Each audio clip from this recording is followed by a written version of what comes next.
best part. Thank you so much. Appreciate it. Excited for you. Thank you for doing this. Appreciate it. Are you? Oh yes, you told me you were gonna be here. Oh my God, this is my hometown. And you're from here. Yes, sir. Okay. I drove up here this morning. Yeah. Oh my gosh, thank you so much. Well, so after we speak, if you want to talk, raise your hand. I'll hand you the microphone. For sure. Yes, sir. This is Councilmember Alexander from Prairie View, who is from Wichita Falls and reached out to me and said, "Hey, I'm going to be in Wichita Falls. I'd love to see you." And true to form, he's here. That's so cool. Thank you. Well, come in and join us. All right. Yes, sir. Thank you for saving us some time. Do I follow him? Do I just follow him? Get him alone. There's some mosquitoes. Perfect. All right, very good. Thank you. No, I'm set. Yeah, well, mosquito spray. All right. And I've got the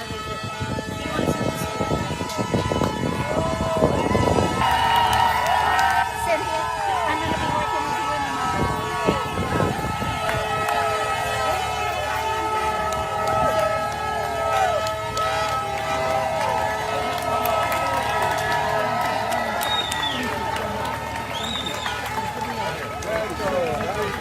Really good. Friends are sleeping. Thank you so much.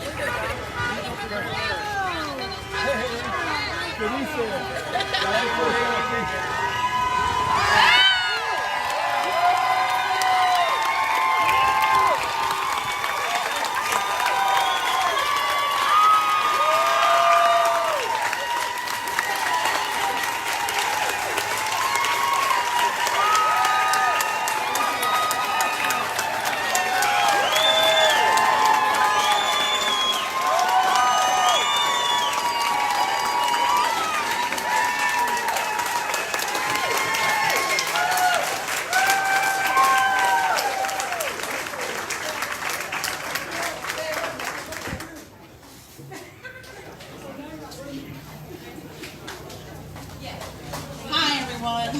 Hey! Congress Smith, Chair of the Wichita County Democratic Party.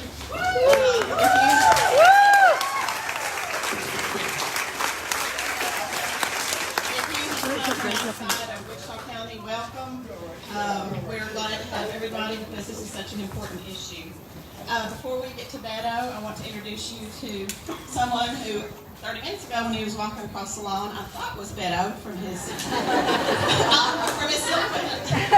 from his silhouette. In 2020, Luke Warford went to work for the Texas Democratic Party in the voter expansion. He was a voter expansion director, which was quite a challenge in 2020 when we couldn't even get people, we didn't know if we were going to be able to get people protected to even be able to vote last year. And I don't know about the rest of the state, but we had 5 elections in Wichita County last year and tried to figure out how to keep them all safe. In the first part of this year, Luke was moved into the newly created Chief Strategy Officer position with the Democratic Party. He led an effort that resulted in Texas Democratic electorate growing by 1.4 million votes.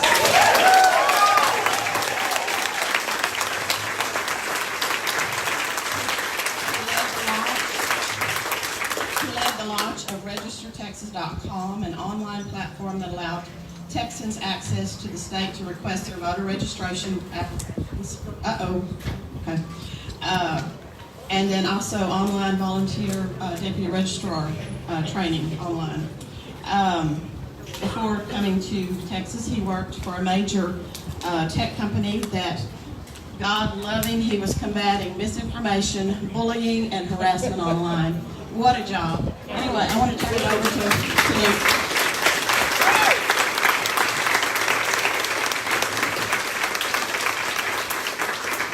Thank you so much, Janelle.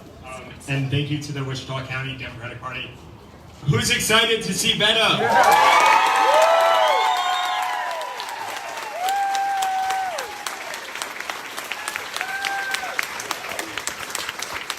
All right, Wichita Falls, I have to tell you, this is our 4th stop on this trip, and that is the loudest and most excited that I've heard.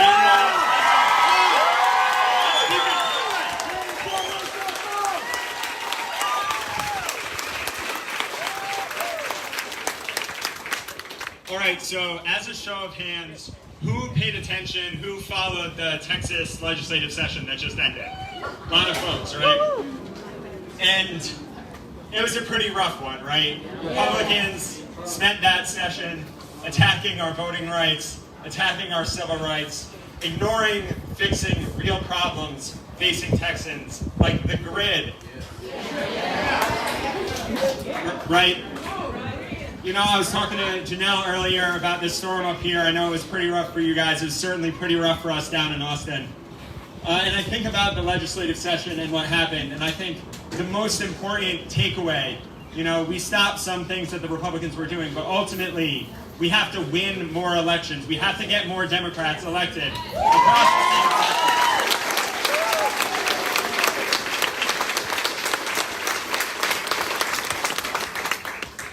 And we've spent a lot of time thinking about this at the State Democratic Party, and I ran our voter registration work last year, and on Tuesday this week, so you guys are getting a sneak preview of it a little bit, we're going to be announcing our biggest voter registration program that we've ever run before.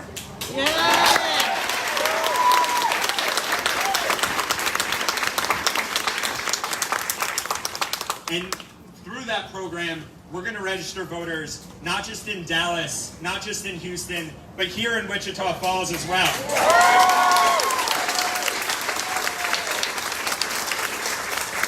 Because our calculations, you know, our math, there's more than 10,000 unregistered voters here in Wichita County who would vote for Democrats, and it will take the work of folks that are here, of the Wichita County Democratic Party, of Luis and so many others, to get those folks registered and to get Democrats elected up and down the ballot in 2022.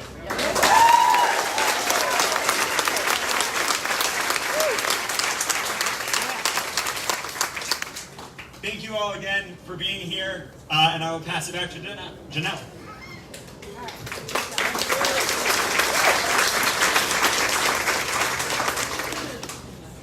I don't feel like that Beto even really needs an introduction, but I was asked to introduce him to the crowd. So I'm going to really shorten my introduction because you all did not come to hear me speak.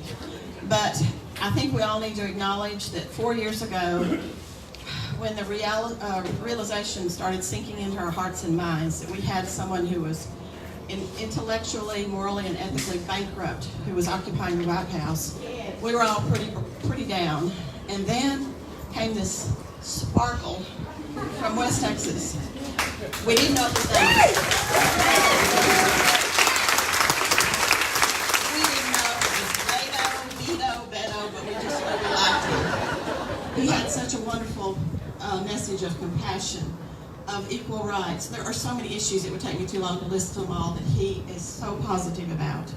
He ran a wonderful campaign. He did not bash his opponent. He ran on his own platform, his own compassion, his own concern.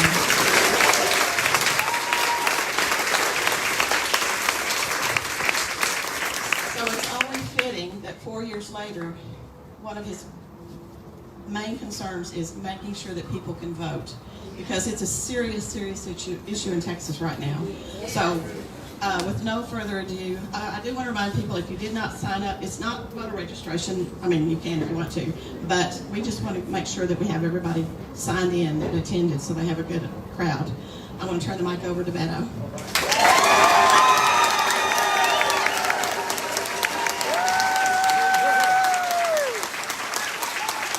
Hey, thank you all for being out here with us today. Everybody doing okay? Good. That's great. It's really good to see you. Nominally, I'm here to talk about democracy, but really, I just wanted an excuse to come back to Wichita Falls. And every time I visited as a candidate for the United States Senate in 2017 and 2018. I remember the gathering that we had at MSU. So many of you came out there, asked great questions, made me a lot smarter about the issues here in Wichita Falls. I remember the first time that I came out, and I don't know, maybe you were one of the 13 people who said hello that day, where I didn't know what our chances were going to be like in the state, much less Wichita Falls, to the very last gathering that we had, where we had an overflow room. and so many people coming out. You always make us feel welcome. You bring these wonderful parades to make sure that we're appreciated.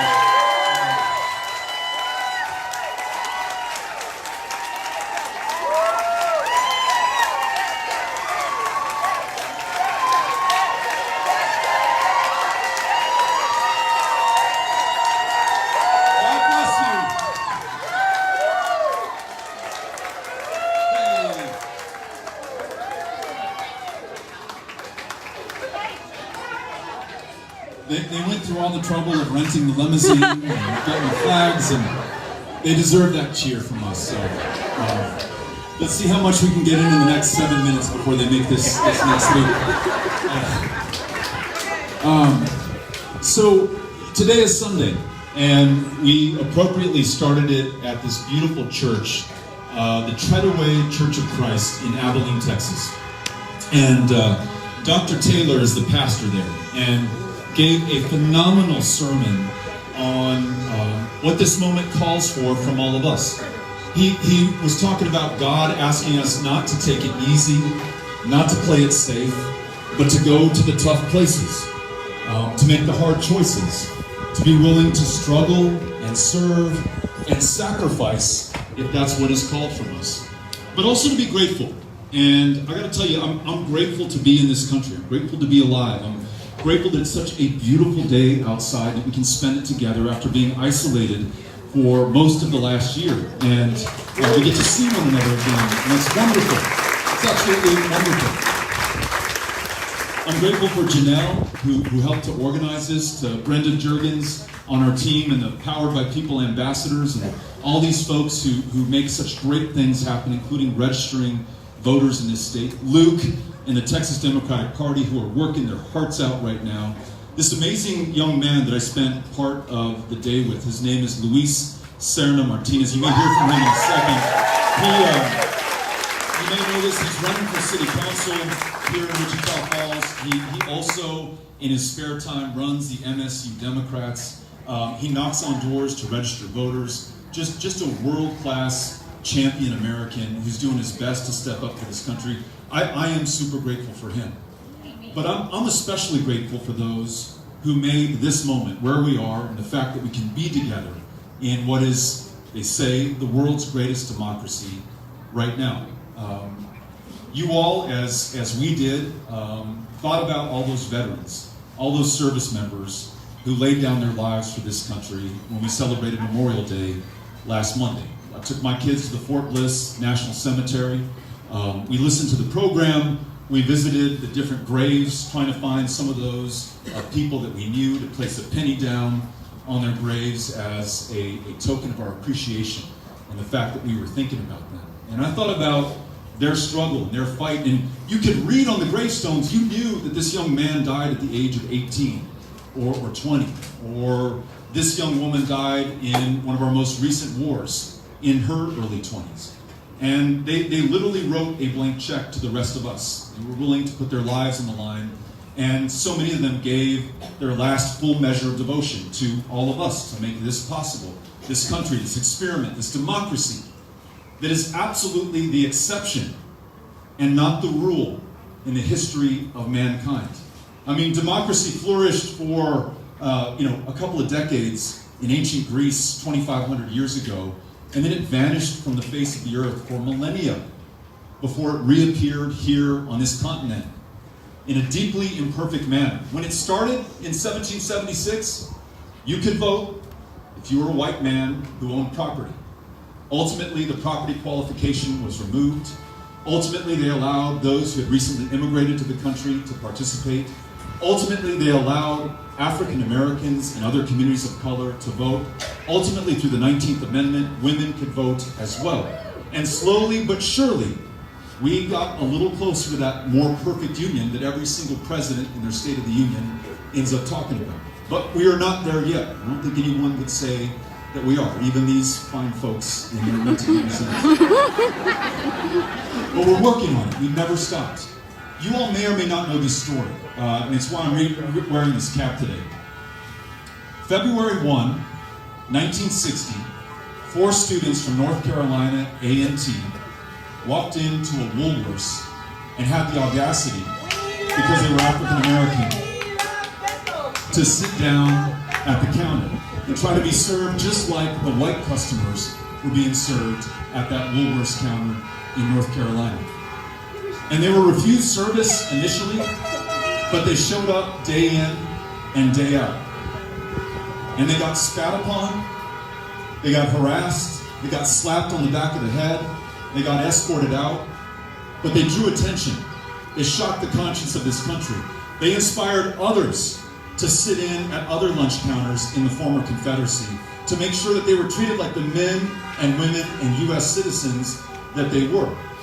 And I believe it was through their struggle, their sacrifice, and their courage that we ultimately got to a Civil Rights Act 4 years later, 1964. They inspired a nation. They changed the consciousness of this country through their act of heroism, struggle, and sacrifice. We know many others in that civil rights struggle who tried just as hard but were not as lucky, who lost their lives, who literally gave their last full measure of devotion to this country. Though they wore no uniform, their service was no less important and no less striking in terms of what it produced for all of us at this moment. I was thinking about that as well this last Memorial Day, because in this state, this beautiful, bold, big state of Texas, we have election laws already on the books that make it harder to register or vote than in any other state in the Union. And I'll give you some examples.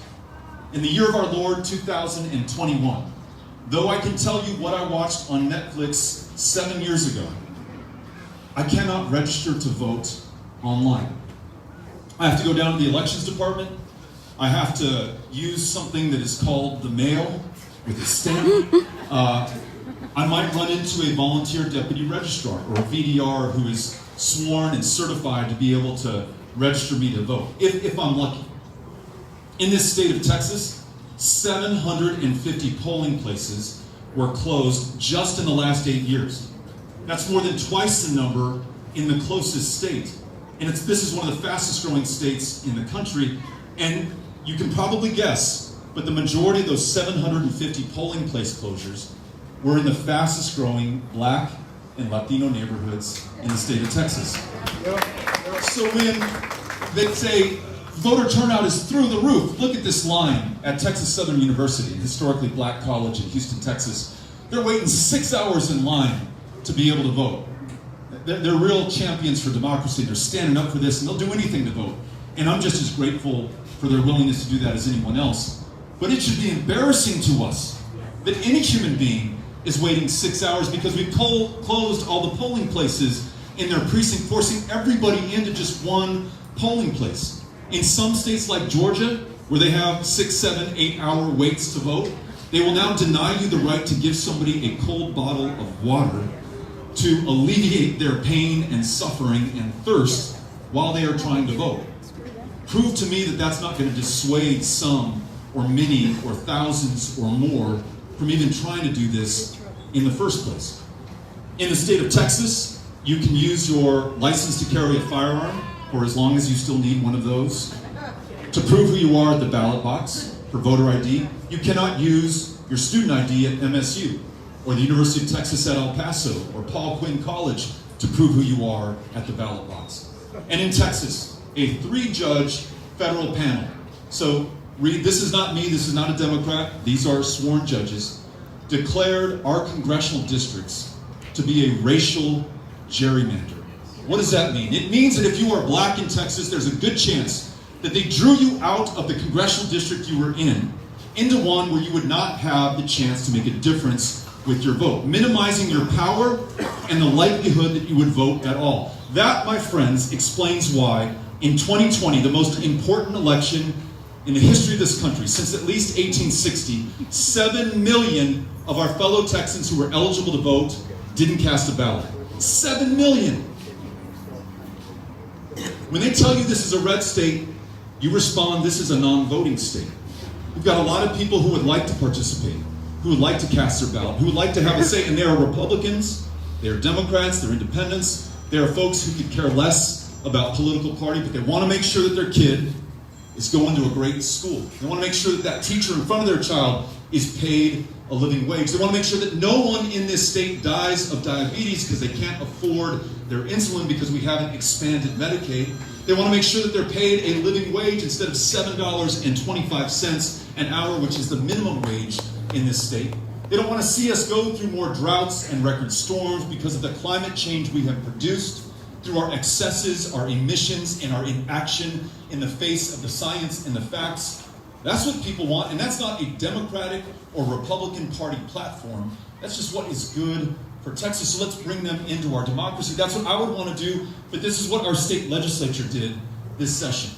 They introduced a voter suppression bill in a state that is already the hardest in which to vote, that would make it even tougher, but not for me, and not for people who look like me.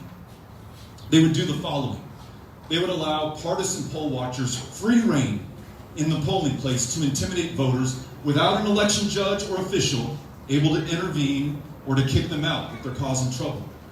If you know your history in Texas, you know that the Ku Klux Klan perfected the science of voter intimidation in the 1920s and the 1930s through so-called poll watchers who would try to stop African Americans from voting. In Texas, under this bill, if you have a disability, you served this country, you were stationed at Shepherd Air Force Base, you came back with post-traumatic stress disorder or traumatic brain injury or military sexual trauma in service to your country, and now we will require you to disclose that if you want to vote an absentee ballot. Forever in Texas, we took your word for it, especially if you were a veteran. We took your word for it when we sent you overseas and asked you to put your life on the line in service to this country. You should take your word for it now when you want to vote. But perhaps most alarmingly, Senate Bill 7, this voter suppression bill, would allow the state of Texas to overturn elections based simply on the allegation of fraud. Now, why does that scare me, and why should that scare you? It's because our former president, after the 2020 election was lawfully, legitimately, and democratically, with a small d, decided, and his Secretary of Homeland Security, Donald Trump's Secretary of Homeland Security, who has responsibility and oversight for our elections, called them the safest and most secure in the history of the United States. He began to share something that many of us refer to as the big lie. A big lie is something that you repeat often enough and loudly enough and is shared with enough people that many millions begin to believe that it is true. And the big lie from Donald Trump was that there was widespread election fraud in the millions or tens of millions of votes, somehow centered in those cities with large African American populations, like Philadelphia. That's why they contested the results in Pennsylvania. Like Atlanta, that's why they contested them in Georgia, tried to have them overturned. Those of our fellow Texans right here in Wichita Falls who believe that big lie, and there are many of them, and you know them. You might call them your mother-in-law, or your sister, or your brother. They may be family to you. Let's have some compassion and empathy for them, because they can be forgiven if the President of the United States, the most powerful man on the planet, told them it was true, even though it is not. But based on that fear of fraud that has been stirred up by the former president, even though you are more likely to be struck by lightning in the state of Texas than to encounter voter fraud in the state of Texas, they will now overturn elections going forward. Talk about a disincentive to vote.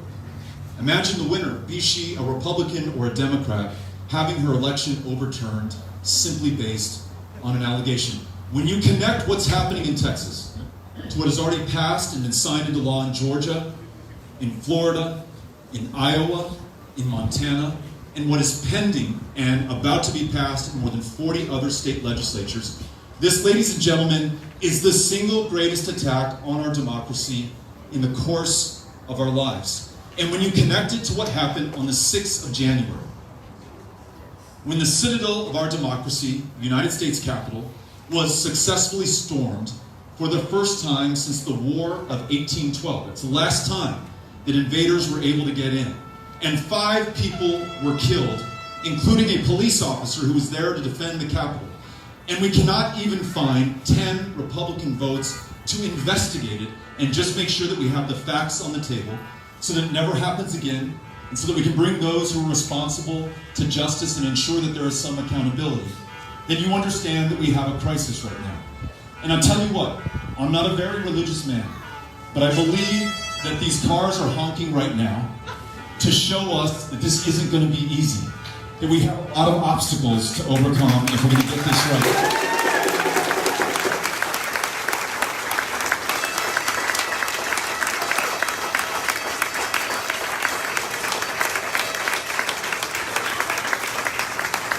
Every time that you hear their horns, let it remind you of another voter that you have to register. It's kind of, what's the Jimmy Stewart movie that they show every Christmas? It's a Wonderful Life. Every time you hear a bell, an angel got its wings. Every time we hear the Trump caravan honk its horn, we register another voter, right?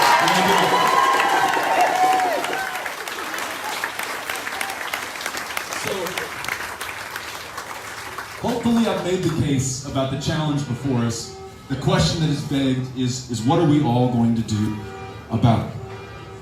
SB 7, as Luke shared earlier, was thankfully defeated in the legislature by Democrats who were in a minority, who used what little power they had to be able to stop it. That is a temporary measure because it will be brought up again in a special session that will be called by the governor. So let us wish them well and give them our full support and call our Republican friends in the legislature, urge them to vote against it, even if we think that won't help. It doesn't hurt for them to hear from us in this great democracy. But much as we faced previously when standing up to the challenge of a lack of civil rights and voting rights in America, we need federal intervention. That's exactly what these students from North Carolina A&T were able to obtain with the 1964 Civil Rights Act. There had been Civil Rights Acts proposed ever since the end of the Civil War, and certainly since the end of Reconstruction, and every single one of them failed, in large part due to the segregationist instrument in the Senate known as the filibuster. President Johnson used all of his political capital in 1964 to get that act passed and to make sure that we would have civil rights, or at least the beginning of civil rights, in America.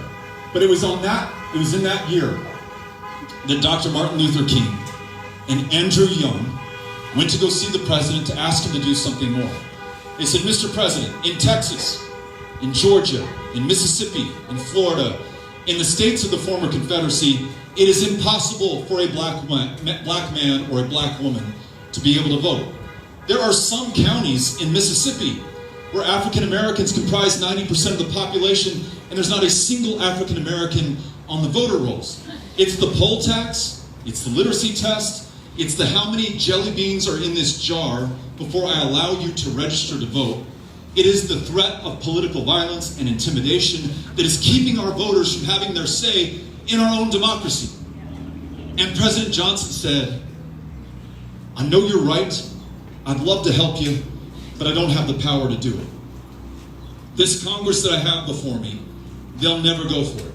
And there's that threat of the filibuster that can stop this before it ever begins. So Dr. King, Mr. Young, I'd like to help you, but we're just going to have to try again some other time.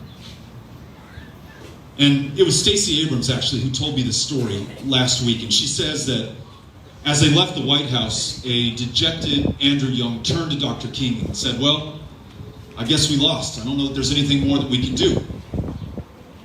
And Dr. King says, I think there is. We just have to go out there and find the president some power. And over the course of the next year, Dr. King, future Ambassador Young, and millions of other Americans gave President Johnson the power that he needed. They marched, they protested, they sat in, they put their bodies on the line. The 7th of March, 1965, John Lewis leaves Selma, Alabama, tries to cross the Edmund Pettus Bridge to march to Montgomery, to march for voting rights, to march for democracy, to march to ensure that all of us have a say in our government, because that's what sets us apart from the rest of the world. He was beaten within an inch of his life, as were many others. That's why we refer to it as Bloody Sunday. A week later, President Johnson convenes a joint session of Congress, Republicans and Democrats, the House and the Senate. And he begins his speech to that joint session as he speaks about the need for voting rights in America by referring to John Lewis and to the events of Bloody Sunday. And he says, I call your attention to that struggle, to that sacrifice, to those who are willing to risk their lives in service to all of us. You, ladies and gentlemen, he said to the Senate, have the power to make this right. Now let's use it. And they got it done. They passed the Voting Rights Act as they had passed the Civil Rights Act. They ushered in the first multiracial democracy in American history, beginning in 1965. And is that multiracial democracy, so hard fought for, so dearly won by both service members and civil rights heroes, that is on the line right now? And in the same way that the country helped President Johnson find his power, I'm asking you to join me in helping President Biden find his.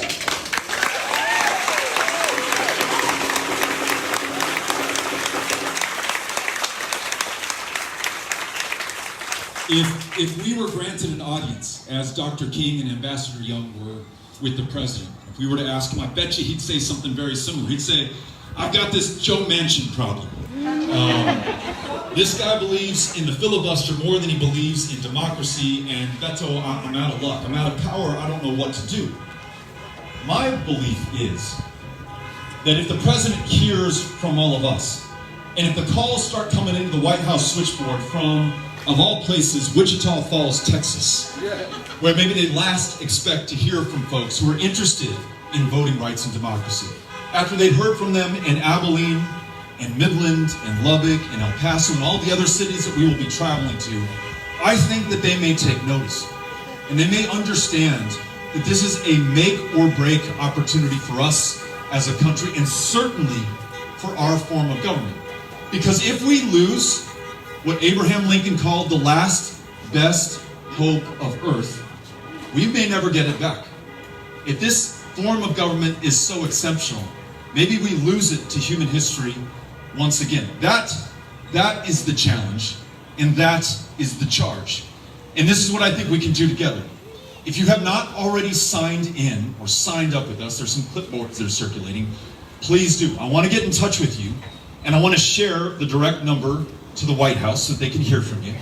I want to share with you over the course of the coming months and the next special session how to get in touch directly with your state representative and your state senator and the governor of this state, so that you can tell them how you feel, and so that they feel the pressure and the power that's right here in the Lucy Park Pavilion in Wichita Falls with us today. And maybe, just maybe, that changes the course of that special session. And I'm also going to ask you to do this. I'm going to ask you to get certified here in Wichita County as a volunteer deputy registrar. It's a VDR. And what a VDR can do is go door to door in your own neighborhood. Talk to your neighbors. Introduce yourself if you never met them before. Tell them that they are welcome to come over for a cup of sugar if they ever need it. But you're here now to talk about politics, democracy, and voting. And by the way, you don't care if they're a Republican or a Democrat. You just want to make sure they can vote. And if they say, you know, I don't know that my vote counts, I don't even know how this thing works, I don't know how you get signed up, you tell them, the good news is I'm a VDR, and I can get you registered right here at your door. I've done that in my neighborhood, in Sunset Heights in El Paso, and it feels good. I've gotten certified in Midland County, in Lubbock County, in Webb County on the border, in Laredo, Texas, and registered voters in those communities as well. This, ladies and gentlemen, is our plan B. If we're unsuccessful in Texas, if we're unsuccessful in the U.S. Senate with the For the People Act, that is the Voting Rights Act of our day, that I want President Biden to put all of his muscle behind, then what we can do is register enough of those 7 million non-voters and get them to participate in the next election, so that those who do not care enough about democracy to defend it can be replaced by those who will. Are you with me on this? All right. That's what I would like us to do. That's what I would like us to do, and I would love for us to do it together. In the spirit of democracy, I want to make sure that I bring in as many voices to the conversation as possible. And to be clear, you don't have to agree with me. You can tell me that you got a different solution to the same problem. You can challenge me as to whether or not we have a problem at all. or tell me that there's a more important problem that you want us to be focused on. Whatever it is, I want to make sure that I have the chance, and all of us have the chance to hear you. So Cynthia, who is right here, has got a microphone in her hand. If you will raise yours, she'll bring that over to you. We'll have a chance to bring everyone into the conversation. So, Wichita Falls, thank you for having us out tonight. Looking forward to what you have to say. Thank you. Thank you all. Really appreciate it. Yes. Thank you. Thanks.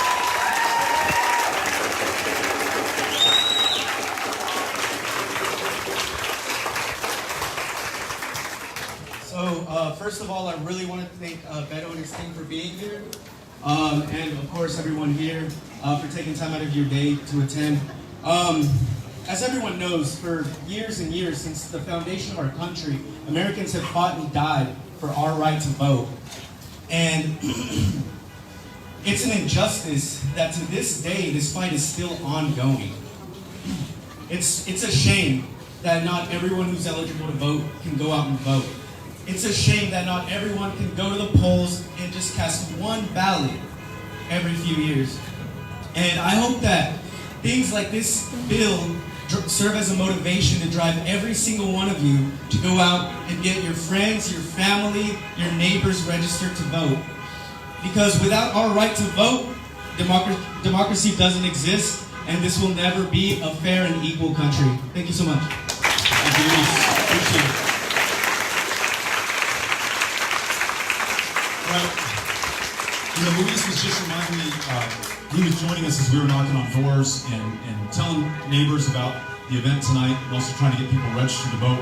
Telling me that he served in the United States Army and was stationed at Fort Bliss in my hometown of El Paso, Texas.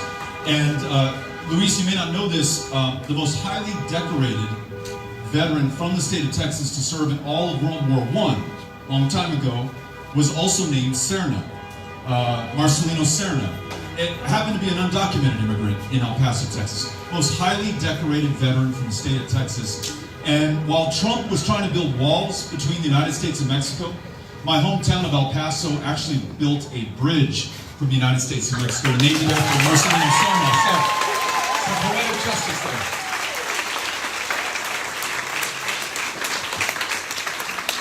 Sir, please take the mic, and if you've got a question, we'd love to answer it. I have one question. I remember seeing the video of you saying something to the effect, "Damn right, I'm going to take your guns." I just want to know why. That's it.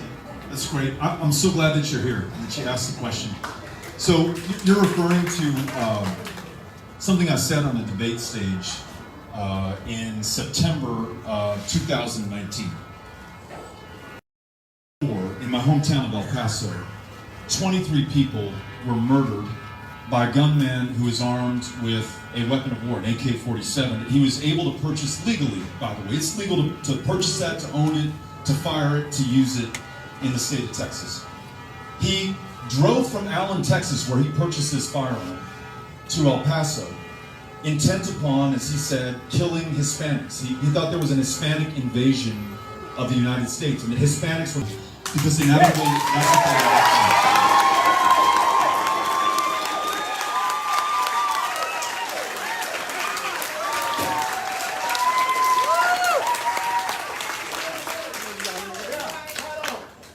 Do you know that an AK-47 that a civilian can go purchase, or the AR-15 a civilian can go purchase, is not a weapon of war? The AR does not even stand for... It's Armalite. Yes. Yeah, no, I know the history. You know of it. that. Yes, A lot sir. of people don't. Yes. So I don't understand why they keep being called weapons of war. A civilian cannot go buy a M16. M4, M16 that is for war, that has a fire switch, the safe. You can single fire a shot and you can do a 3-round burst. We can't go buy those unless you have a certain FFL license. That's right. So why are they all called weapons of war? Because they're not. my understanding, I'm happy to stay in touch with you and listen to you and learn from you. My understanding is that both the AK and AR are variants of the original design that was sold to, in the AR's case, the United States military for use by service members at the time in Vietnam. And in fact, it was at MSU at a town hall that a Vietnam-era veteran approached me. This was after the massacre at Marjorie Stoneman Douglas School in Florida. And he said, I carried a version of what that kid carried at that high school when he murdered all those children in Florida when I was in Vietnam. He doesn't need that. No one needs that to hunt. No one needs that for self-defense. You use it if you want to kill people because it is devastatingly effective. And we can listen to the families in El Paso who lost loved ones. There was a gentleman, Memo Garcia, one round went through his stomach, his spleen, his liver, his kidney, his intestine. He was on life support for months before he finally succumbed to his wounds. That high-impact, high-velocity round shreds you inside. It's what it was designed to do. We want it to do that when we're up against an enemy soldier. We want that soldier down on the ground, not able to get back up and pose any threat or harm to us. And so I think it's perfectly fine and even necessary for that to be on a battlefield. To bring that into a Walmart or into a high school or into a movie theater where its rapid rate of fire and its devastating impact ensures that there will be slaughter. Slaughter after slaughter after slaughter. 4 of the worst mass shootings in American history are in the state of Texas: El Paso, Midland, Odessa, Sutherland Springs, Santa Fe High School, Galveston County. We've got to do something better. And let me do this, and not to put you on the spot, but in the spirit of dialogue, how do we address this gun violence and the threat of political gun violence when people are showing up to political events with AR-15s, AK-47s, on the State House steps with those weapons, intimidating lawmakers and peaceful protesters? That can't seem right to you, can it? Isn't there some better way for us to do this? Well, taking away the most favored weapon of most gun owners that prefer that type of weapon to go target shooting with. And yes, let's be respectful. Let's be respectful. They're even used in hunting. They use them for hunting hogs. Oh, the deer! Oh, God! I said hogs. No! Another question for you on the subject. Yes, sir. How does taking the guns from law-abiding, background checked citizens going to stop that gun violence? All that's going to do is take the weapons from the good people, only bad people have them, and then we can't defend ourselves. Let's do this. Sorry, let me just make sure that I can answer the question, and then we'll keep the conversation going with others who want to jump in. You mentioned those who own an AR-15 and AK-47 who are background checked. What if that is a point of common ground between you and me? Because the guy who killed all those people in Midland, Odessa didn't go through a background check. He was actually unable to buy one at a sporting goods store and was able to legally make a private purchase without a background check. Would you agree that if he'd gone through a background check, we may have stopped him before he took 7 lives in Midland, Odessa? And if we just agree on that much, that's some progress. And I know you're not advocating that we stop selling them or that we take them away from anybody, but you agree that we should have a background check on every single one of them? I believe in the background check, yeah. That's great. Victory. Thank you. Thank you, sir. All right, I want to make sure that we get some other folks into the conversation. You can ask clearly about anything. I would love to hear your thoughts on democracy, on voting, on elections, but anything's fair game. Right here. There we go. I'd like to go back to the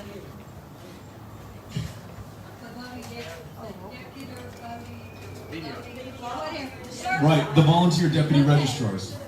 We can help you at Democratic headquarters at 3308 Kent Boulevard. We have voter registration, we have VDRs, and we have copies of the study guide and the test, and we can help you. 3308 Kent Boulevard. We're here to support you, and we're here to help everybody that will come and help and be a volunteer. Thank you. We'll take you up on that. All right, Cynthia's bringing the microphone around over here. Alright, I'm gonna scoot my way through. I'm so sorry. Here we go. I'll come to y'all.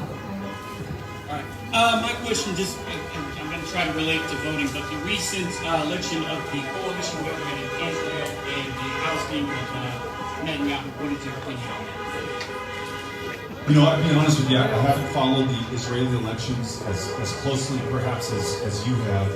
I am, as probably everyone here is, very hopeful that this might mean an era of peace in that region. A recognition of the rights both of Israel to exist, free from fear of missiles launched from Gaza, and Palestinians' rights to exist, free from fear of intimidation, ensuring that their human rights and dignity is respected. That's what I want to see. So I hope that the new government will do that. All right, to your right. We're over here. I hear you. Earlier this year, the GOP and Governor Abbott pushed through legislation that restricted a woman's right to an abortion after 6 weeks. And it was very important to me that I came out to you this day to ask if you had such an honor to repeal such legislation or veto similar legislation, would you? Yes.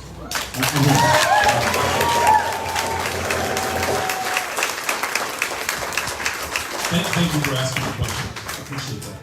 All right, I'm looking for a hand up. Oh, I see one right over here. Here I come.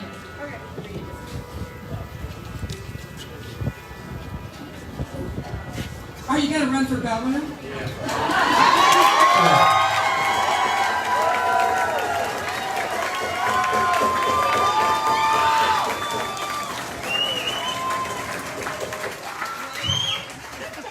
Thank you for the question. I want to give my full focus and all my fight to voting rights right now because of everything I've said. I want to win that fight with you, and afterwards, I would love to consider how I might better serve you in another capacity. So, thank you for asking.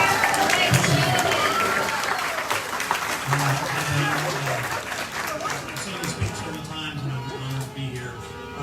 Directed to the gentleman that asked the questions about the guns and so forth. I'm a lifelong Democrat. My father was a Republican, but we let him stay in the House. But I'm also a veteran of the United States Air Force, 9 years of incredible service. I was a member of the NRA. I was an instructor. I got 2 medals from the Air Force for my ability to shoot a device into a target. I was a competitive shooter. And I no longer do those things. It was more difficult for me to vote. I'm now 66 years old, and my wife and I voted absentee this time for the first time because of COVID. And it was more difficult for me to vote than it was for me to buy a Model 17 Glock handgun that I keep for personal protection at my home. And I had to go through security at the courthouse, 2 signatures. I had to bring my face mask down. And as a veteran, as an American, as a Texan, that just can't stand. And I have many friends that are hunters and target shooters, and that's wonderful. But I was trained to do things with a weapon that you're not supposed to be able to do when you're out not killing a hog or deer hunting, whatever you want to do. It's more difficult to vote than it is to buy a weapon that something's wrong. Now, I'm a physician, and I work with the underserved. I'm blessed to work in this community with our least served. And if we're going to solve the problem, we've got to solve the mental health problem. They go hand in hand. But anyway, Well said. And please note that. Thank you. Thanks for being here for what you do. That was wonderful. Hey there, I came from Dallas to see you. Thank you. Thank you. See you tomorrow in Benton and then Tuesday at Baltimore. That G right there, it's me. It's you, okay. What I wanted to thank you for, and I'm so glad, I'm so glad that, and I keep telling people on Twitter, that are all on this, Beto, when are you going to run for governor? And I keep telling them, quiet down. if we don't have the right or the ability to vote, it doesn't matter if Jesus Christ himself is in the house. Another thing, what is so, obviously, I have a disability issue. I also live with and take care of my 80-year-old mother who is on permanent oxygen. For me to get in the car, I have to get in the car, throw my wheelchair in, then give crutches around to drive. Then I have, already having loaded her up with an oxygen machine. Eliminating driver voting means neither one of us get a chance.